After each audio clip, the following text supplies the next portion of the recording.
অ্যাস্তমা থাকলে কি আমরা খেলতে পারবো না? আমরা কি এক্সারসাইজ করতে পারবো না? আমরা কি জিম করতে পারবো না? আমরা কি ফিজিক্যাল অ্যাক্টিভিটি করতে পারবো না? উত্তর হচ্ছে কেন পারবেন না? আলবাত পারবেন, 100% পারবেন। অনেক বড় বড় অলিম্পিক মেডালিস্ট যেমন পল রেডক্লিফ, ভালো ভালো বিখ্যাত ফুটবলার যেমন ডেভিড বেকহ্যাম, এনারা কিন্তু প্রত্যেকে অ্যাথমেটিক ছিলেন এবং তারা কিন্তু নিজেদের অ্যাস্তমাকে সাকসেসফুলি ম্যানেজ করে নিজেদের কিন্তু কেরিয়ারে জয় করেছেন। তাহলে আপনারা কেন পারবেন না? How to manage asthma in during playing বা ডিউরিং এক্সারসাইজ। পার্টিকুলারলি দেখবেন আমাদের একটা টার্ম বলি প্রি এক্সারসাইজ ইনহেলার। সেটা মানে কি?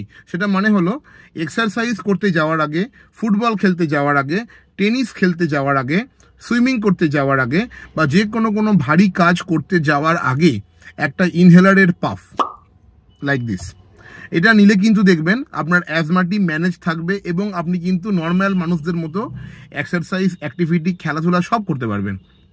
এবার কথা হলো, ইনহেলার কি দিনে এতবার নেওয়া যায়? ইনহেলারের জেনারেলি ডোজ হলো দিনে 2 বার জেনারেলি, কিন্তু আমরা একটা কথা বলি দিনে 2 বার plus as and when needed. তো সেটাকে বলা হয় রেস্কিউ মেডিসিন। তো এইখানে আমরা এটাকে ইউজ করি অ্যাজ এ রেস্কিউ মেডিসিন। কোন ইনহেলার? যে ইনহেলারটা আপনি অ্যাজমাতে ইউজ করছেন ওইটাই same inhaler as a rescue medicine. তাই অ্যাজমা থাকলে সমস্ত রকম অ্যাক্টিভিটি করা যায় নিশ্চিন্তে।